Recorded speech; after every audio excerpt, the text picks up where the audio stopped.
discussion, and we'll be discussing on how supply chain leaders can prepare for the next big disruption. It's important to balance investments in people, process and technology. We have here with us the moderator, and I'll be inviting him along with the panelists. Please help me welcoming our moderator, Mr. Surendra Deodhar, Vice President, Head, Supply Chain, Reliance Life Sciences Private Limited. Very warm welcome to you, sir. We have here with us Mr. Animesh Gupta, Chief Logistics Officer, Jindal Steel and Power Limited. He is stuck in traffic. He'll be here in 10 minutes. We have here with us Ms. Beatrice Ogee, Sales and Marketing Director, FM Logistic. Mr. Ajay Agarwal, Director, SCM, Nokia. Mr. Dhiraj Asthana, President, Commercial, Atul Limited. Please help me in welcoming Mr. Amol, Sonje, Strategy Leader, Integrated Supply Chain Management, Cummins India. Mr. Vineet, Mehrotra, Managing Director, FONTY Supply Chain Solutions Limited. We have with us Mr. Jasjit, Sethi, Chief Executive Officer, TCI Supply Chain Solutions. And we have with us Mr. Manish, Kelkar, Director, ERP and SCM Cloud Competency, Oracle India.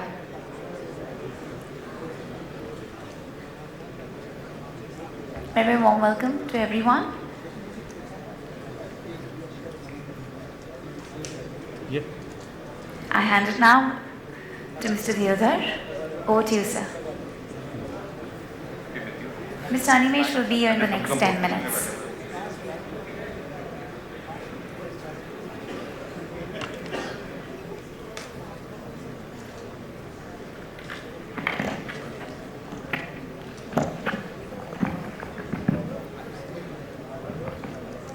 Nicely curated. Well, hello. Yeah, we may or may not have. Yeah, I think all the available panel is currently on the stage. So good evening and welcome all of you. I know it's end of the day, extremely saturating in terms of, and there is another liberating event which is likely to follow this particular session. So I can understand the mindset with which we are all sitting here.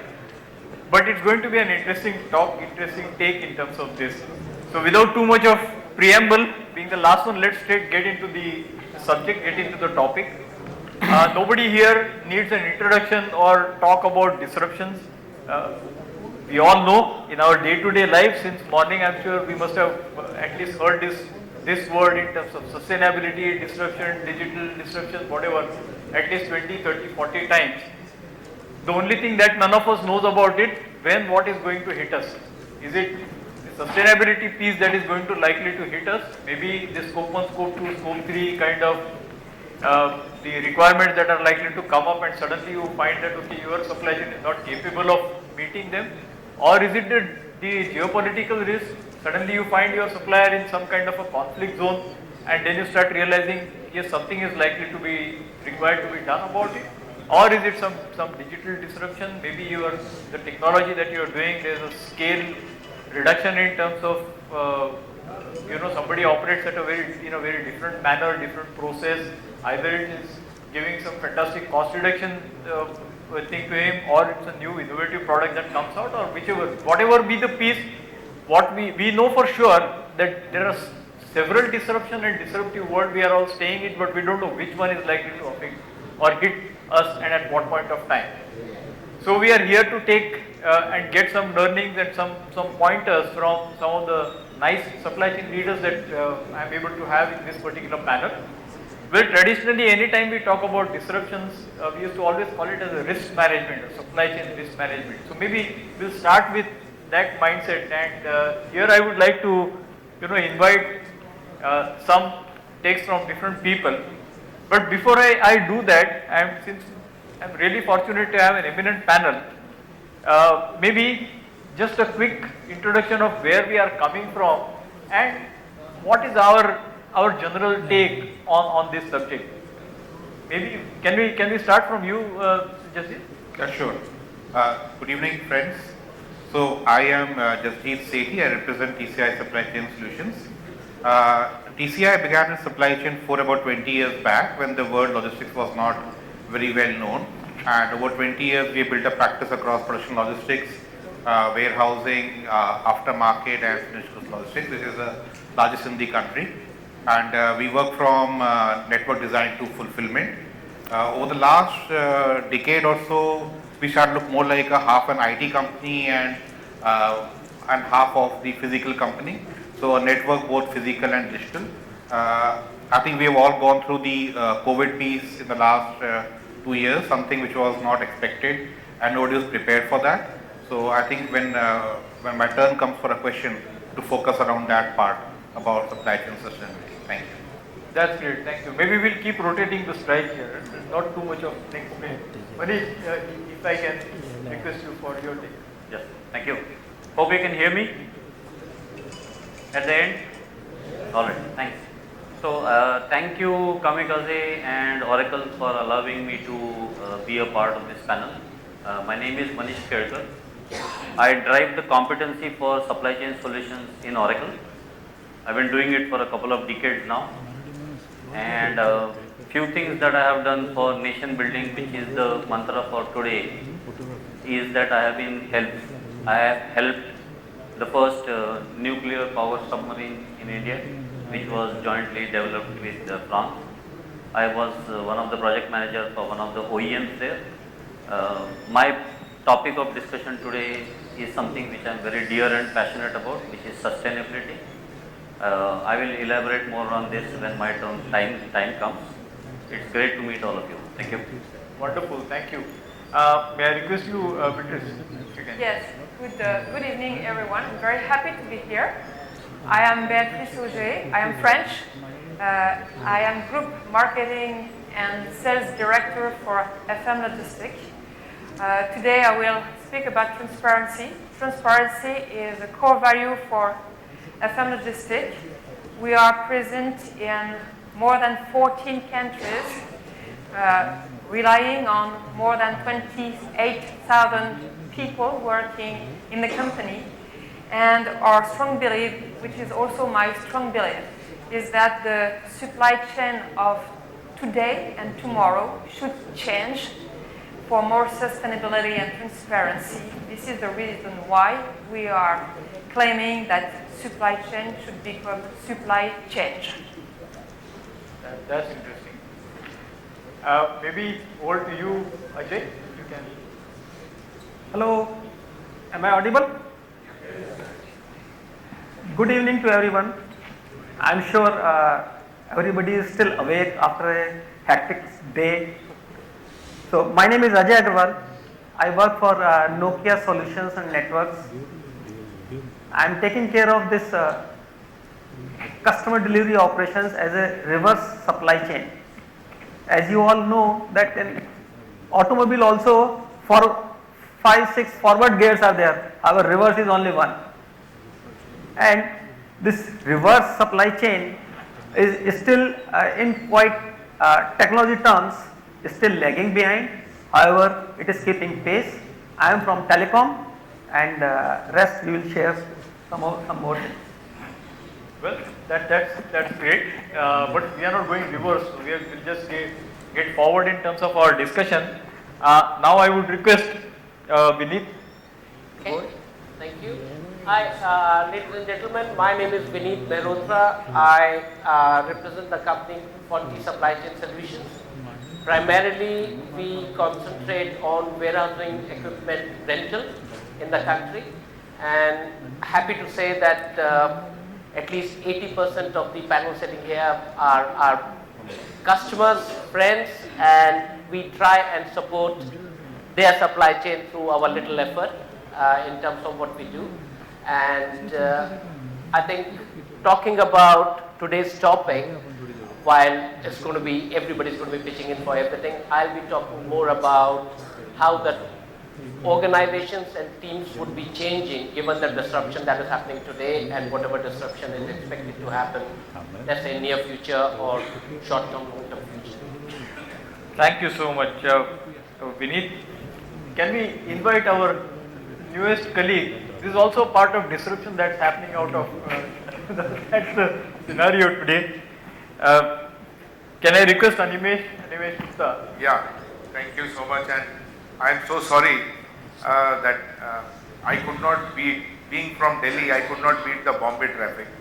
I was rushing, monsoon, Mr. Shinde's rally, traffic hookups. So as supply chain people, we need to be prepared with the assumptions on the constraints.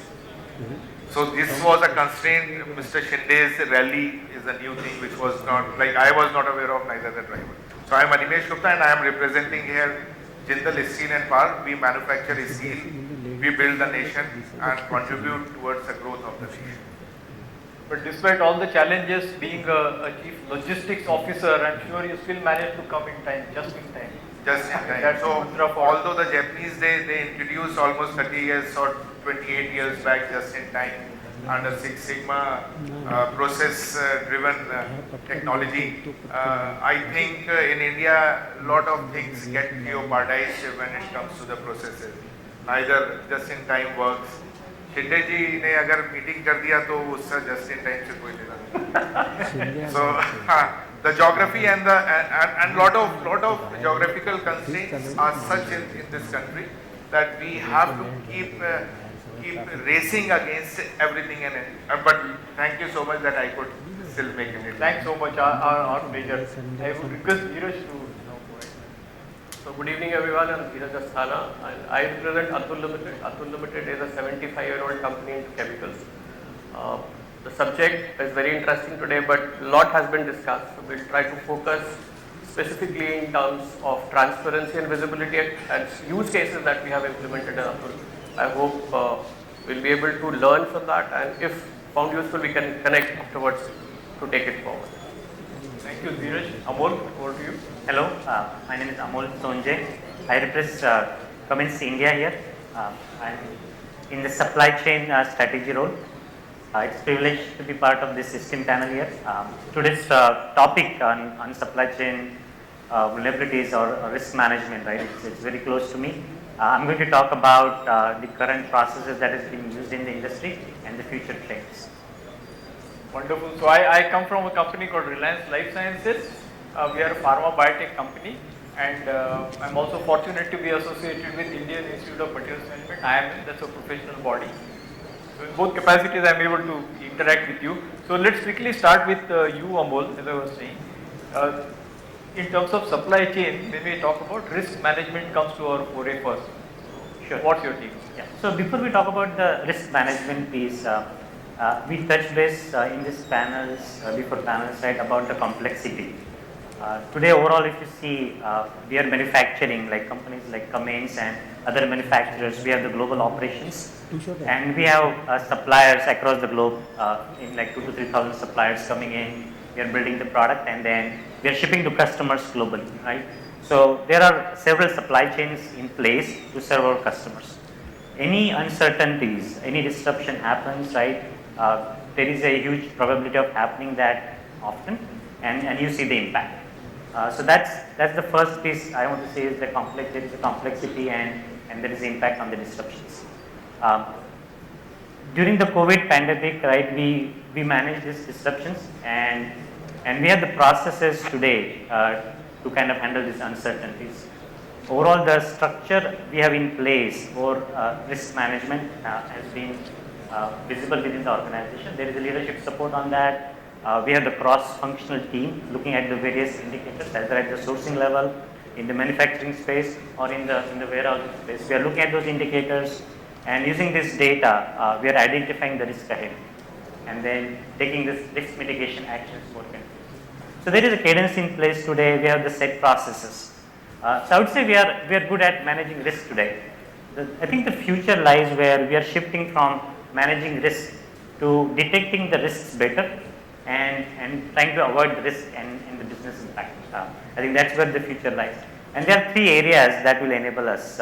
First thing is the technology piece, right? Today we heard a lot about various digital technology pieces coming in on the sourcing side, manufacturing side, in the warehousing. That will help integrate the functions better. It will help us get the information, data, which we didn't have access before. That will help us identification of these risks better. So that is going to help us understand the detection, and also with the integration of the systems will identify the interdependencies better, right? So it will make our risk mitigation actions in an efficient way. The other things I would say is our subject matter experts, the people played a bigger role in risk mitigation. So they will still play a better role, but with the technology options and the integrated processes, I think they can do a better job, and we'll get to the world where we can identify the risks ahead. Has anything changed after COVID? Because in terms of your risk management philosophy, processes, or anything? I think during COVID, as I said, we got into managing the risks better. So we got that mindset, the resiliency mindset, where we adopted the changes, adopted the technologies to address various risks. So going forward, we are better suited, our mindset and cultures are better suited for managing the risks. So I would say the technology piece has changed a lot, and we are more open to embrace this technology, and that is going to help us. Probably it has come into more prominence because everybody in the organization is now oriented towards risk management, if I can add to that. Whenever we talk about risk management, one of the levers of managing risk comes to our mind is transparency. Higher the transparency, lower is the risk in general. And here maybe I would like to hear from you, Dhiraj, so in terms of transparency throughout the process. Sure. So I think the reason why we need transparency supply chain, I need not talk about it. We all understand the need for transparency. It's basically for any ethical business to continue to improve business processes, you need transparency. In spite of understanding the concept of transparency, why it is needed, we usually fail, and I attribute it to 3 levels of failure there. The first one being lack of trust between stakeholders, leading to non-transparent processes. Even if you cross that hurdle 1 and you reach a point where quality of data is a problem. So I'm not saying that quantity of data, we have huge data set of people, but the quality of data becomes a problem. Finally, even if we overcome hurdle of data quality, then comes technology platform. So how to handle good quality data and take meaningful interpretations out of it. These are the 3 reasons we fail. I will quote 2 reports or studies, one by HBR, Harvard Business Review, which talks about end customer may be willing to pay more than 2% to 10% of the product value if the processes are more visible or transparent.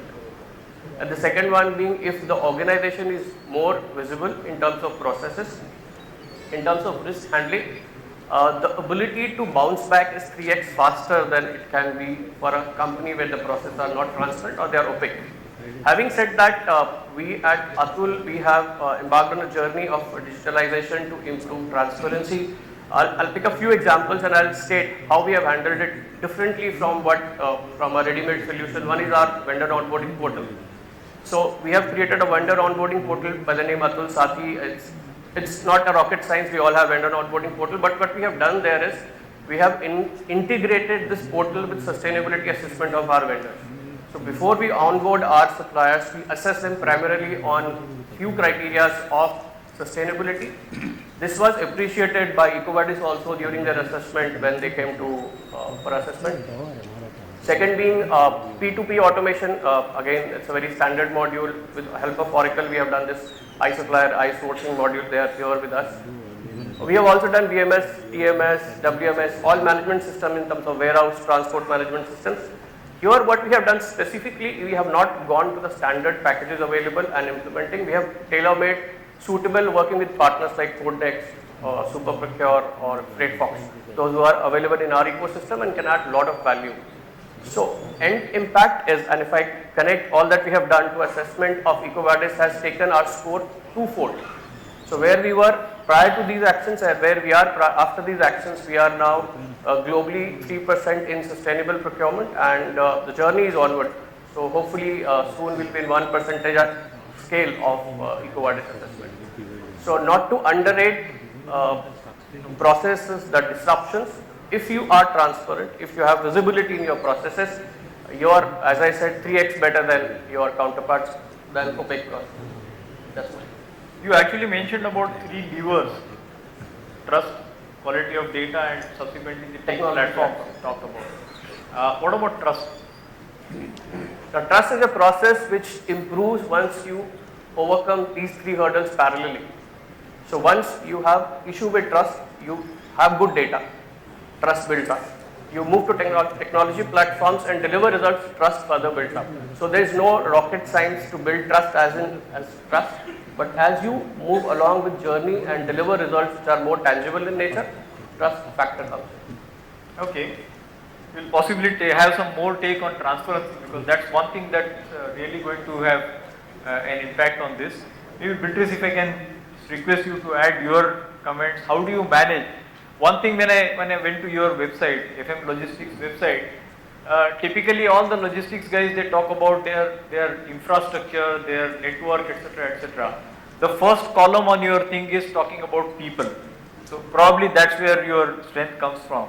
So maybe you can also talk about a little bit about the trust and how does it work. Sure, thank you. But first, what does transparency mean in supply chain? For me, it means two things mainly. Business knows exactly what is happening at every stage of its operations. And second, the companies or the stakeholders are in a position to communicate very clearly internally and externally. Having said that, which are the key enablers from our point of view to ensure transparency in supply chain? I will start with one, as you rightly say, which is people. We are in supply chain in a service business. So it's all about people. It's quite unusual. We are talking a lot about process, assets, things like this. But before all, we are a service business. It is a people force business. So if we want to ensure transparency in supply chain, we have to ensure that the people culture, each of us individually, but also the company culture, is promoting transparency. So for example, within FM Logistic, we have more than 70% of people which are on our payroll. We have put in place an escalation process at every stage of the organization in order for that if there is a mistake or some, we can analyze the root cause immediately. We never kill the messenger. It's quite important also. So escalation needs never kill the messenger rules, and we care for health and safety in order to keep the people on board. So for me, the first point is the people culture. Having said that, it is not sufficient. To ensure transparency, I have identified three key enablers. One is assets, the second is technologies, and the third one is cooperation. Okay? So assets, I will take examples, don't be afraid, it won't be too long. Okay? Assets, example, we need to ensure the community that we have assets at the right place, but which are compliant and in a position to be sustainable in the long term. For example, in warehousing, we have recently invested in a multi-client facility in Farooq Nagar, more than 100,000 square meters available, full lead generation and certified, and which is also FM Global insured. It means, and it is a multi-client facility that we will extend over the year depending on clients' requirements. So it's a secured asset, it is our investment, and it is a long-term one. Okay, first example. In technology, for example, you already mentioned that, sir. So it's the proper WMS, the proper TMS, or the proper tools that need to be integrated and fully maintained. So I will not elaborate on that more than this. And second one, solutions. I will take an example. Control tower, for example. We are developing control tower in order to monitor and give communication internally and externally from the beginning from order management or inbound transportation till the delivery to the end customer. It is mandatory. With track and trace, we are able to track. Traceability is very important also in transparency. So we need to ensure that we have the proper tool to do that. And I will end with something which is very important for myself, which is cooperation. There will not be transparency in the supply chain if we do not cooperate all together, because one of us each other, we can be transparent. But if we do not cooperate transparently, that will stop at one stage. So cooperation in the future of supply chain for FM Logistic and for myself is the backbone of transparency. And I would say it is all about supply chain because it is not so obvious to implement. Absolutely, that's nice. I also remember from one of the previous panels today, when the speaker from Lenovo was talking about, he did mention stressed a lot about the relationship that they had built with the suppliers community over a long period of time and how that came to their rescue at the time of chip shortage and the disruptions that were created earlier. So I think it's definitely something which is absolutely one of the basic things that anybody should have. But to maintain transparency on a, I would say, sustained basis, not as a flavor of the season or not when something goes wrong, it's always good to have some kind of structures. Anything that requires sustainability has to be put in some kind of structure. So maybe that's where I would, Jasjit, if you can just try and give your take on, if you have to maintain sustainability. Why I'm coming to you is because you are also in a logistics business, it's also a people-oriented business, and you are, actually people are trusting you with, they're outsourcing things to you, they're trusting you with a lot of their stake. So how do you create those kind of governance structures or for sustaining transparency? Anything on that? So compliance, governance. I think transparency probably is a word which has been kind of done to death. I think transparency doesn't exist in the human race. It is something like, look at the DNA of the humans. We all wear clothes, don't we? We're not transparent. Can anybody handle the full truth? They cannot. Would you like to, give your quirks and those thoughts to somebody else? You cannot. So transparency is something which is mostly on a need to know basis. What is right to know? Sometimes when we talk about collaborate and transparency, we kind of take it to a very high extent. And your customer doesn't want to know what is going bad in your place which you can fix, because if he knows that, then he'll get jitters. So you have to tell and inform what is important. And sustainability probably comes from having those muscles in your system which can overcome those issues. So I think I'm being a bit provocative out here, I understand that. So when we look at our whole ecosystem of sustainability, if you looked at the COVID, nobody was prepared for that, but yet we adapted. So we have certain muscles which are important, like a sports person who's playing a ball game. He does not know where the next ball will land up, but he's got the ability to go and lunge for that. So what we could do during COVID was that we had the overall strength to adapt and be agile enough to manage that. And the governance practices were also in place. If you look at the internet, it was not something which happened overnight. It took 30 years for it to become an overnight sensation. Same is for our supply chain as well. We began the country with the Aadhaar, which came out of a problem of PDS. That led to what we do today in the airport, which is called a Digi Yatra. We can do it because of the Aadhaar being there. We had a problem of GST. We had to look at things like place of supply. Nowhere else in the world this problem was there. People would feel that whatever is going, it's going to get taxed. But India wanted to know where it is going. It should not pass X state and land in a Y state. So for that we started e-way bill. And today the initiatives in India of digitalization are the largest by a state anywhere in the world. If you look at, maybe you go to Europe, highly advanced, you still are paying cash on the counter. UPI is still not there to a level what has come to India. It's because of some ills which we adapted. So in terms of the governance standards, I think digitalization and transparency which came from those transactions are a lot. But if you want a transparency to go to a level, is that everyone knows where his material is going through that common portal of e-way bill. So every competitor will know where somebody else's television or a car is going, who is buying at what price. You don't want that. So you have to put the lid on it somewhere. So that is what has worked for the nation as a whole. What probably has not worked, I think what has not worked is quite a few things in terms of procedures. In terms of procedures, if you look at a GST, if you look at an e-way bill, if you look at a faceless scrutiny, these get done to a large extent. But what doesn't get done, that handling of abnormality is something which is not very well which we do here. And that is where I think the governance standards tend to get compromised. Great. In fact, I would also like to spend a little more time on this governance and compliance. Just leave it open to anybody who would like to contribute to this, especially governance and compliance structures. That's gaining more and more prominence and requirement. Anybody would like to add anything? Yeah, so I would like to add in this because what I could understand, we are gradually having an evolution and we are graduating. We are going on to a level where we are taking the world by, like we are taking the bull by the thorn, not by the tail. And there are challenges, as has been mentioned. See, there is always a positive side of it and a negative side of it.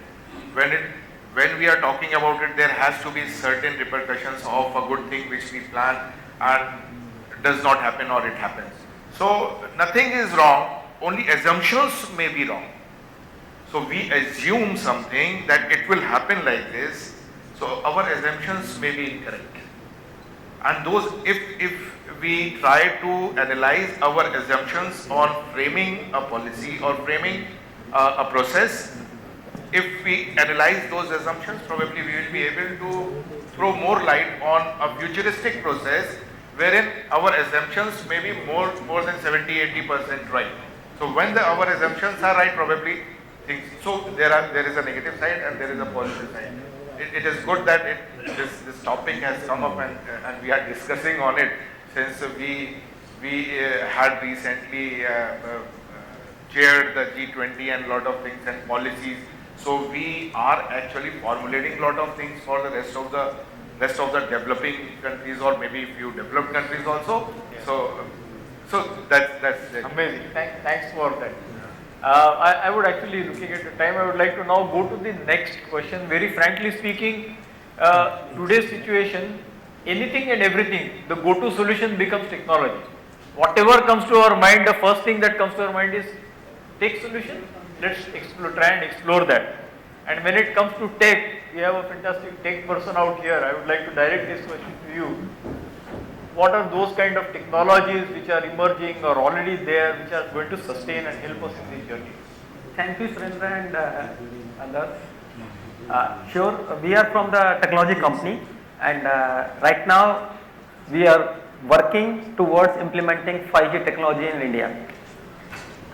However, before this I would like to say these disruptions and shocks which has come from COVID as well as this war has brought this supply chain management into the forefront. Earlier it used to be considered as the back office job. Now majority of organization has started thinking, and as we all are sitting over here and hearing and discussing about supply chain management, this never used to be the case maybe 15 years, 20 years back. It is considered as the value creation. So ideally latest and fastest technology is preferred anywhere in any of the business. However, if it is not being properly supported and synchronized along with people and processes, then it will not really bring the kind of investment with which organization has invested in those technologies. Until unless all these three things are properly synchronized in such a way that right processes are there, people are there to use those technologies, bring defined values. For this, pragmatic roadmap also has to be there in a phased manner. If we look back maybe almost more than 25 years back, when mobility came to India, we started with 1G, then 2G, 3G, 4G and now 5G. So everybody needs 5G. However, are we really trained enough?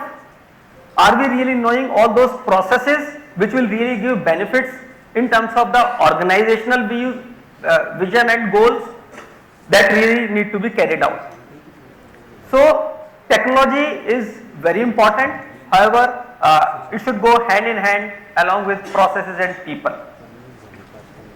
Okay. And I think during the day also we had several sessions where they were talking about technology, data analytics, and the use of that in terms of making our life easier, better, more predictable, and so on. So, like technology, the other theme that predominantly preoccupies today's leaders preparing for future is sustainability. Everybody definitely is working in some way or the other to create their own organizations and own supply chains for a future sustainability. We don't know how future is this. This could be very short, could be a little longer, but everybody is working on that. And on that take, maybe Manish, if you can just throw some light on sustainability in terms of how you have been doing, or what are your thoughts about it, or how does it help? Anything. Thanks. So, I'll first spend a couple of minutes on supply chain, and there are a lot of experts over the full day who have been speaking about it. But maybe it is a time for all of us to give a pat on our back. I remember the time when I started my supply chain journey more than 2 decades back. We were the backroom boys in some dark corner of a manufacturing unit, not in the limelight at all, and the division or the department which was least important to that organization. Today in 2023, I have more than 200 people sitting in this conference room with an average experience of 15 years, with 3,000 years of experience in supply chain. Time has come for us to hog the limelight, and let us clap for all of us.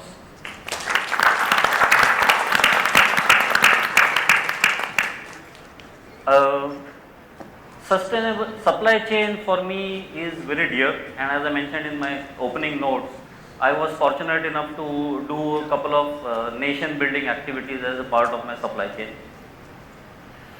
All of us speak about supply chain, but let me tell you, or let me ask you a question. Who would you think possibly is the biggest advocate of supply chain whom all of us know? Any guesses? So time is short. Precisely. Mr. Modi has spoken about supply chain more than 50 times in the last 12 months. And this word was possibly not there in any of the head of states anywhere in the world till a few years back. So that is what supply chain today is. Number one. Number two, but for supply chain, unfortunately, half of us would not have survived the pandemic, because the vaccination, which on an average used to take 6 to 7 years to develop, got developed in 7 months, and all of us had 2 or 3 doses of it. Again, supply chain touching you. Had it not been for the efficient supply chains, you would not have got your 10 rupee hand wash, which was the most sought after item in the last 2 years, being produced by the same manufacturing company called Hindustan Unilever in the same plant without building capacities. And can you imagine the excellence that supply chain brings on the table? The last part on sustainability, which I have taken it upon myself, and I would advocate it very strongly whenever I get a chance. There again, till 3 years back, I used to speak in these forums possibly once a year. Nowadays, I speak in such forums once a month. And that is the disruption that supply chain has caused to all of us. On sustainability, now this is the topic for all of us. We cheered all of us, but now it is time to think and get scared. Our generation will be the first generation who is experiencing the effects of climate change, but it will be the last generation which can do anything about it. We can't leave the sustainability to our next generation, because they may not have anything to sustain. Third point, different people have different interpretations about sustainability, so I have tried to make it very simple. And it is not for me or for all of us, but it is sustainability which should be ingrained in everybody's mind in our place of work, or indeed at a personal level. Sustainability for me is fulfilling the needs of the present generation, at the same time ensuring that the future generation also get their due. from this earth. There are many facets of sustainability that Oracle has built now as a part of our standard product offerings. We strongly believe that sustainability is not a on-off switch which you can enable in a day, but something which has to be ingrained every single day. Couple of data points before I finish. By 2025, all Oracle offices globally will be on 100% renewable energy, which means I work in an office in Oracle in Pune. We have this massive parking which was open to the sky. Now it is completely sun roofed, and we are getting maximum power out of it to drive our cloud computing. By 2030, we will reduce our carbon emissions by 50% globally, and that is a commitment which our CEO gives in every single investor calls. And finally, ladies and gentlemen, by 2050, we commit to be carbon neutral on this earth. Thank you. Thank you so much. Thank you. I'm quite tempted to add, but I think looking at the clock ticking, restraining my comments for myself. Let me slightly move away from this thread that is currently going on. And see, one of the thought that comes to your mind is, finally when we are talking about technology or a lot of things which are happening around us, there is a kind of commoditization of the globe, or commoditization of technology, or commoditization. And supply chain, as Manish rightly said, is becoming one of the differentiators. And that's where the value comes in. Otherwise, if there is no differentiator, there is no value adding. You're just doing some part of it. But there's another differentiator when everybody has got access to everything, and that's where people are. I've also seen a lot of people talking about productivity being a differentiator, innovation being a differentiator, and that's where, if I can look at you, Mr. Animesh, I'm sure there is something interesting for all of us. Thank you so much. I think since we are from a very diversified field, if I talk about the steel which we are manufacturing, sustainability, I will take the thread from my dear friend. We are planning and we are working towards a green steel, which is something very different than what we have, because we are actually polluting the most while we are converting ferrous oxide into ferric oxide, and then steel is being made, is being used. But certainly, yes, there are processes where we can manufacture, may not be 100% green steel, but we are working on making a 100% green steel. Now, we need to understand what is brown and what is green. So, green is something which does not have carbon emission at all. So, if we talk about all technologists are here, I am a chemical engineer, so I can talk a little deeper on that. So, I won't confuse you all on that. But still, if you are just melting it and using a steel which is already a product, and you convert it into again a useful steel, probably it is green. So in US, normally they say we produce green steel, because the bad steel, the brown steel, has been produced by a developing country, so which is us. So if we produce with a process a green steel, probably whatever they are converting will probably again be a green, because they are using a green and then they are producing, they are just converting. Now how it happens? So if you reduce your coal consumption, sustainability I am talking about that. So coal consumption, so if you use a syngas, which is JSPL, my company where I am working as the president and the chief of logistics, we use syngas instead of coal. We took out the gas and then converted it. So we tried to do something very unique in this country, and we were the first and probably still doing the only company producing through syngas a DRI base, which is not a stable directly reduced iron. So we have to immediately consume it in a blast furnace and then we convert it. So we are say something ahead of the times, about 15-20 years back, when our chairman Mr. Jindal, who thought about it to do something different. So when sustainability, carbon emission was not being talked or not even being imagined about, he thought about it, and then he said, let us invest and then do it.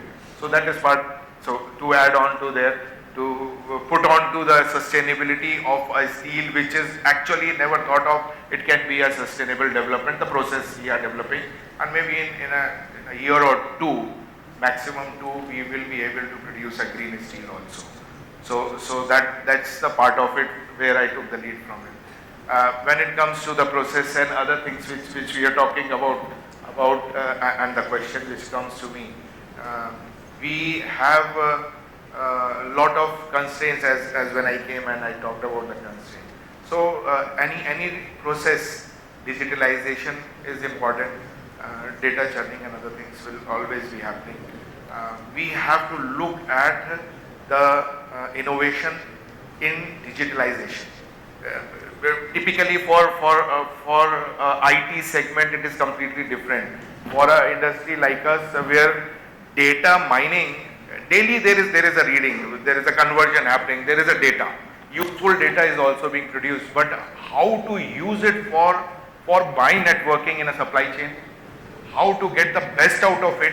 So I'll give you a very typical example. Since we work on theory of constraints and the team of Ali Goldrat is supporting us, we are developing a network, a digital twin network for the country India.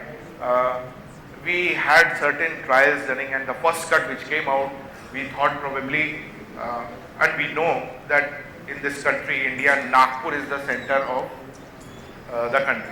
So anything which moves from east to west or north to south touches Nagpur or that area. That's the central, and we have been taught in our classes in geography that the 0 mile is at Nagpur. Now, surprisingly, when we were doing the first cut of this digital twin, the center of India is not coming nearby Nagpur. It is shifted. It is northeast of Nagpur. So why it happened? So there were roads and development which had happened during अंग्रेजों के समय में, Britisher is a wrong word, अंग्रेजों ने हमारे समय में उस समय पे जो किया था, what they did was some development had happened and they decided कि whatever is crisscrossing is Nagpur.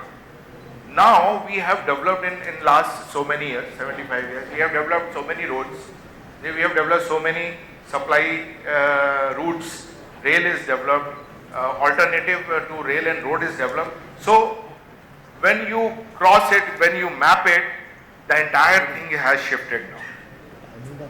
So this is what the innovation for people like us in supply chain, where we produce, we have to make the material, my finished good reach in time.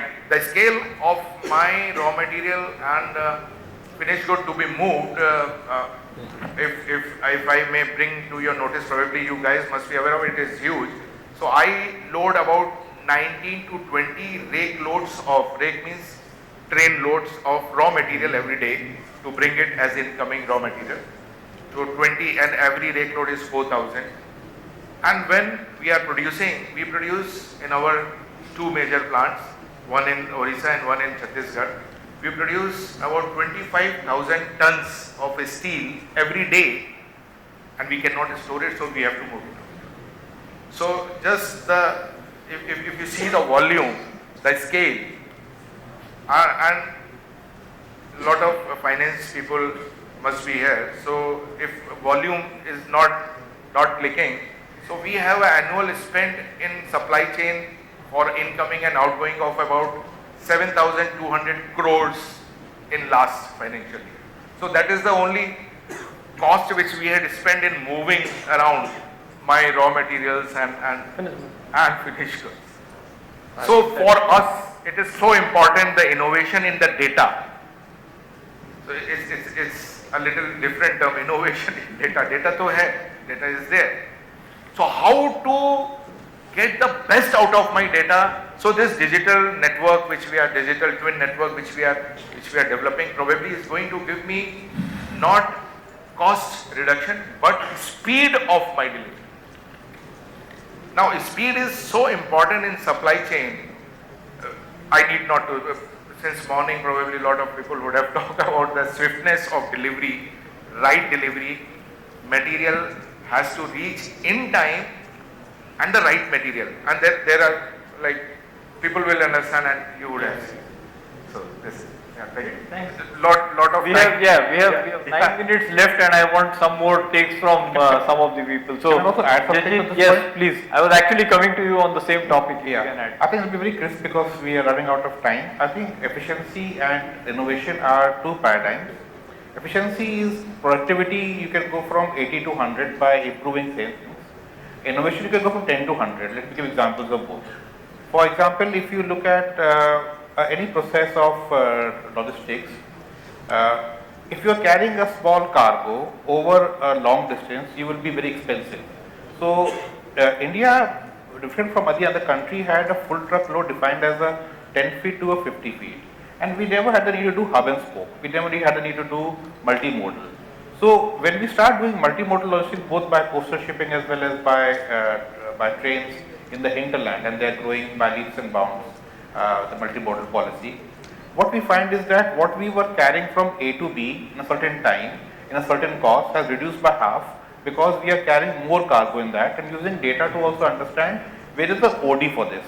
I think anybody in logistics understands OD, origin and destination, where is it going. If we understand that well enough, we can remove some of the pairs, which comes to innovation. If you look at a simple case, let's say electronics shop.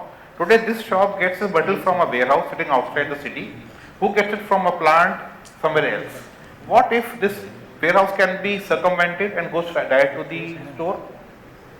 It reduces 2 legs of transport. So that is where innovation comes in, where the need itself gets changed. The rules of the game get changed. This can only happen if you have a data called a point of sale data, that what is the inventory with the dealer today. If he's got that inventory which is lacking, you can do a milk run and drop metal to him. That saves the time of the warehousing part. So both these, I think one is to do with the numerator, one to do with the denominator. I'll pause because of time. Yeah. Thanks a lot, but very crisply delivered. Now let's come to the last part. Basically, all this is possible only when we have, and who will make it possible is people, teams, organizations. So let me come to that, and maybe quickly if you can add in terms of how do you make it possible to make, to make this. Sure. Because I think like all of us were talking about digitization and the innovation, and as you rightly said, only possible if you put the right team in place. And the team, as we understood, that was required in supply chain, people sitting in the let's say back office all alone in a dingy room, now sitting in swanky offices and all the rest of it. I think a lot has changed, and a lot has changed with respect to what they bring to the table and what their expectations are. Because we used to talk about the millennials, then the Gen Z came in and all the rest of it. So that is one part in terms of how the people who are coming into the team have changed. The second important part is what is happening in the world. That is also impacting the teams here. By this what I mean is, I mean slightly a vague concept, so I'll try and explain. Anything, let's say, happening in the world, let's talk about the Russian-Ukraine war. It's got nothing to do with when we are talking about a supply chain of delivering an ice cream within India. But what has happened is, because the company that is making that ice cream, let's say if it is not Unilever, it's a startup or whatever, the investor perspective had changed dramatically. Pre-COVID, pre all these war issues and the other things, it was growth at any cost. Now, growth at any cost is no more the mantra. You have to have a profitable and sustainable business to start with, and then we'll talk about the growth. So, the team that needs to be in place has to be thinking on those lines as well. And that is going to be driving, let's say, your supply chain efficiencies and what you are expecting and what you are delivering. So this thing around right product at the right place at the right price, that has become a cliche. That's a given. So, but how do you achieve that in the changing environment, which is constantly being disrupted by one thing or the other, is something that we've got to think about. And here, I just jotted down a few things. Because one thing that all of us struggle with is the fickleness of the Gen Z. The second thing is basically I don't know how to put it mildly, but the lack of commitment to the organization.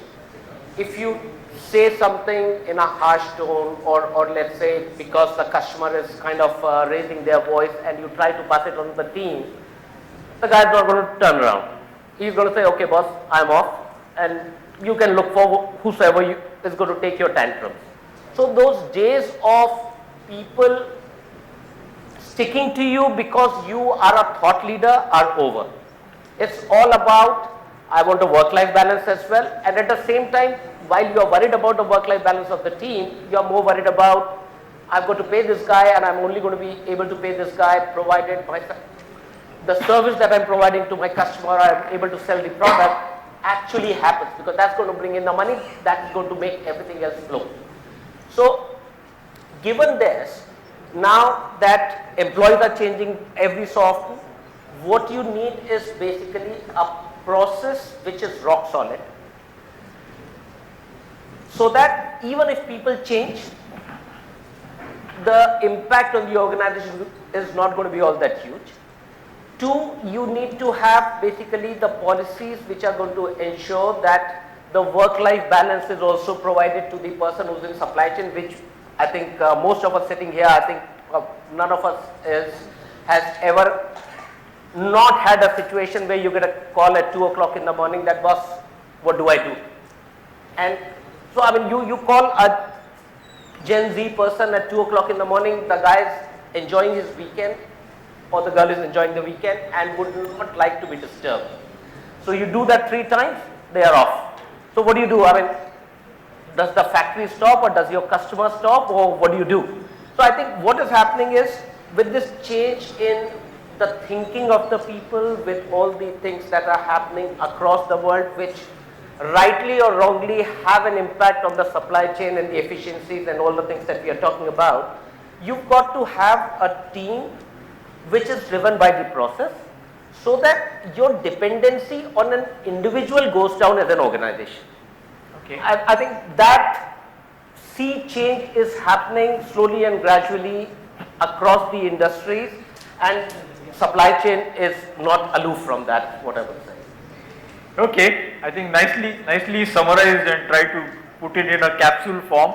I can see that there is 1 minute flashing there, so I will just add 30 seconds if permitted. Very frankly speaking, there are probably 150 people sitting here, and many of us have been in supply chain for more than 15-20 years.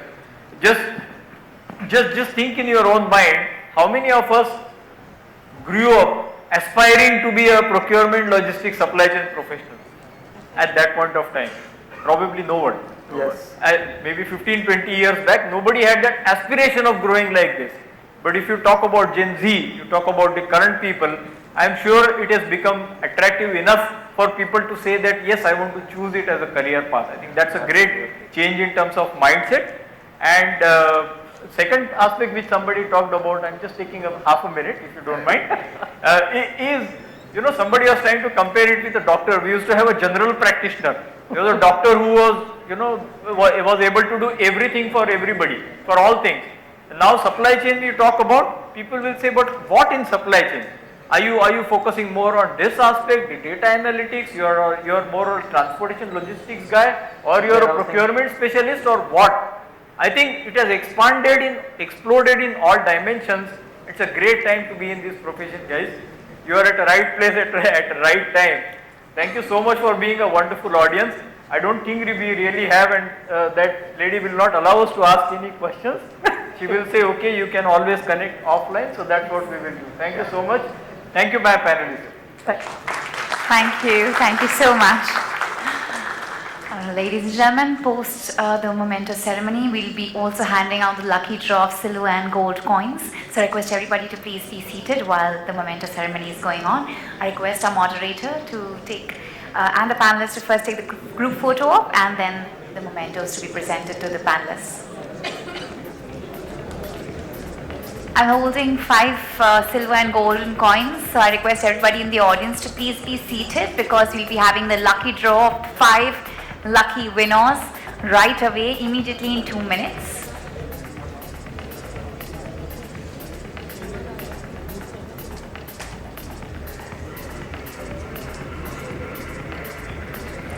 May I request the moderator to please hand over the mementos to the panelists? At the same time, can I request for a fish bowl, please, which has the names of all the participants and the delegates?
I request Harisa to present the memento to the moderator as well.